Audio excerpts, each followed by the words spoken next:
Last September 11th, it started raining hard here in Boulder County. By late that night, the National Guard was being given an alert from the local authorities here that, hey, it's bad, we might need you tomorrow. Before the sun came up, my boss said, go to the Boulder Airport. They're already starting to respond to people that have been trapped in the flood. For the first couple of days, while the clouds were too low and the rain was too hard and the helicopters couldn't be here, the National Guard was providing ground rescue. As soon as the clouds lifted enough, the National Guard flew in and rescued people during the first day of air operations. And then by the afternoon, the active duty from Fort Carson was here also. And for several days, rescued people day and night and their pets from flooded areas. We rescued over 1,200 people by air and over 1,000 pets. Rescue here in Boulder County was the largest pet rescue in American history. I mean, some of these people had been standing in water for 3 days with their dog when a helicopter finally landed in an open field and they came out.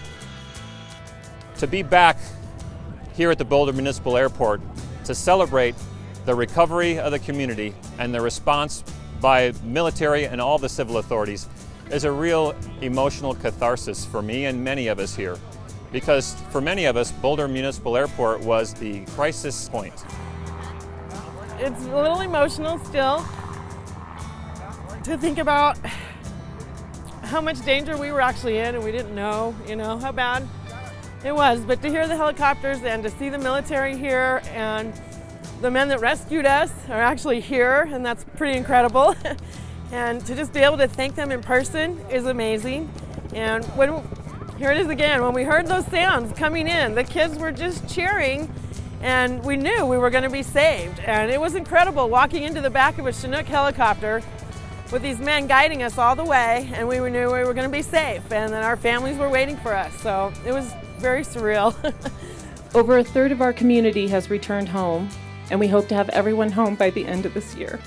Jamestown's always had a really strong spirit and a really strong sense of community, and I think that this is, if it was possible before, I think since the flood it's even brought us even closer as a community. In terms of all the permanent infrastructure, we should have all of that back online. We should have our water treatment plant, our water distribution system, and our roads and our bridge completed before the end of this year. Before the end of this year, we will have started on our fire hall and our town square. We should have those complete next year. So I remember landing on this tarmac, getting out with 17 kids behind me, going over to the hangar. A million people were asking us which group we were with, and I just want to say thank you to these guys because it was amazing. Thank you, thank you, thank you, thank you. I've never been so happy to see a guy in uniform in my entire life. Yeah. We were grateful to come here to rescue citizens in a time of need, and that's the bottom line for the military, both the National Guard and the active duty. It was the U.S. government and the state government and the local government at its best. The military will never tire in our country of being told thank you for the work.